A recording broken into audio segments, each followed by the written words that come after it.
उत्तर प्रदेश के मुख्यमंत्री योगी आदित्यनाथ ने शिक्षक दिवस के मौके पर राजधानी लखनऊ में लोक भवन में आयोजित एक कार्यक्रम में शिक्षकों को राज्य अध्यापक पुरस्कार से सम्मानित किया। इस मौके पर मुख्यमंत्री योगी ने कहा कि आधुनिक भारत के निर्माण के लिए शिक्षा एक महत्वपूर्ण कारक है और कहा है कि जब दुनिया कोरोना के संकट में थी तब भारत राष्ट्रीय शिक्षा नीति कार्यक्रम को शुरू कर रहा था। शिक्षा जगत में जो भी कार्य हो रहे हैं उन्हें देखकर ये कहा जा सकता है कि भारत विश्व गुरु बनने की ओर अग्रसर है। उन्हें देखकर ये कहा जा सकता है कि भारत विश्व गुरु बनने की ओर अग्रसर है। मैं सबसे पहले आप सभी को शिक्षक दिवस की हृदय से बधाई देता हूं। हम सब जानते हैं कि हमारा देश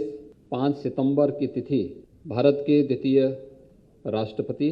महान शिक्षाविद, महान दार्शनिक डॉक्टर सर्वपल्ली राधाकृष्णन की पावन जयंती को शिक्षक दिवस के रूप में आयोजित करता है। मैं इस अवसर पर भारत माता के इस महान सपूत को भारत की आज़ादी के आंदोलन में, भारत के संविधान निर्माण में, भारत के आधुनिक भारत के निर्माण के लिए शिक्षा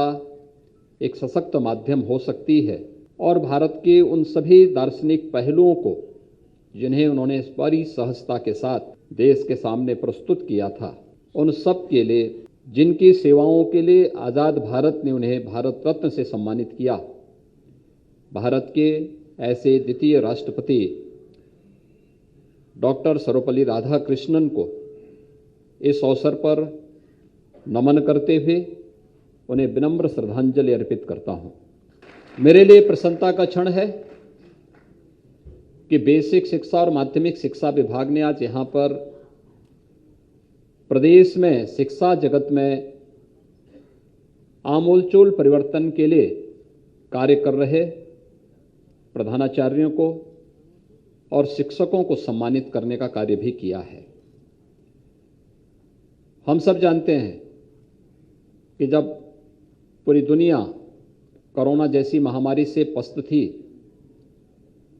तब भारत प्रधानमंत्री मोदी जी के नेतृत्व में अपनी राष्ट्रीय शिक्षा नीति पर मंथन कर रहा था और उस दौरान 2020 में हमने राष्ट्रीय शिक्षा नीति पूरे देश में लागू की। राष्ट्रीय शिक्षा नीति केवल सैद्धांतिक न होकर के व्यवहारिक और तकनीकी ज्ञान से ओतप्रोत करने में कैसे हमारे शिक्षण संस्थाएं ओतप्रोत हो सकती हैं और एक छात्र के सर्वांगीण विकास का मार्ग प्रशस्त कर सकती है, उसका एक दिग्दर्शन है। व्यवस्थित रूप से राष्ट्रीय शिक्षा नीति को लागू करने के जो अभियान प्रदेश भर में और पूरे देश भर में प्रारंभ हुए हैं, वह भारत को उसकी पुरातन पहचान शिक्षा क्षेत्र में भारत को जगत गुरु के रूप में स्थापित करना, उसे दिलाने में सफल होगा। इसमें किंचित भी संदेह किसी को नहीं होना चाहिए। शिक्षा जगत में बहुत कुछ करने की संभावनाएं हैं और आपने देखा होगा कि थोड़ा सा हम प्रयास कर लें कैसे परिवर्तन हो सकता है। बेसिक और माध्यमिक शिक्षा के क्षेत्र में विगत 5 वर्ष के अंदर किए गए प्रयासों का परिणाम आज हम सबके सामने है। हम लोगों ने इस समय पहल की थी कि हमें विद्यालयों में पुरातन छात्र परिषद का गठन करना चाहिए, ये बेसिक हो या माध्यमिक। प्रदेश ने, नीति आयोग ने जो 8 एस्पिरेशनल डिस्ट्रिक्ट उत्तर प्रदेश के आकांक्षात्मक जनपद चिन्हित किए थे, मैं धन्यवाद दूंगा कि एस्पिरेशनल डिस्ट्रिक्ट के जो पैरामीटर थे उसमें शिक्षा में थे, स्वास्थ्य में थे, स्किल डेवलपमेंट में थे। इन सभी में उत्तर प्रदेश ने देश के अंदर जो टॉप 10 यानी जो 112 जनपद चिन्हित हुए थे पूरे देश भर में,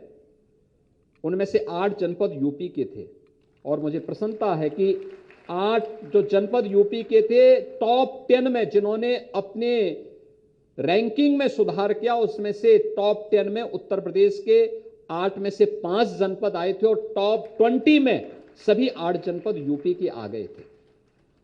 ऐसे अब हम लोगों ने 100 ऐसे विकास खंडों का चयन किया है जो प्रदेश में शिक्षा, स्वास्थ्य, जल संसाधन, कृषि के क्षेत्र में, स्किल डेवलपमेंट में और वित्तीय समावेशन आदि में अभी भी पीछे हैं, उन्हें समाज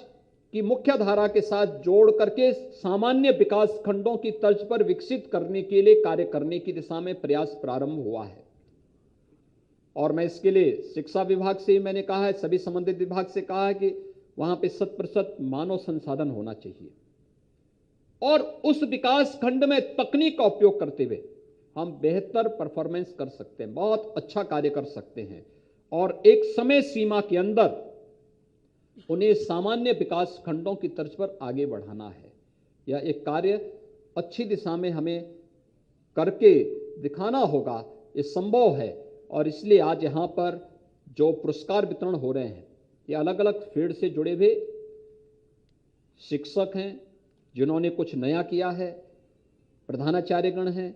जिन्होंने कुछ नया किया है। एक बेहतर प्रयास यहाँ से प्रारंभ हो, शिक्षण संस्थानों को शासन की योजनाओं के साथ जोड़ने के कार्यक्रम के साथ हम जुड़ें। समाज के प्रति निरपेक्ष भाव नहीं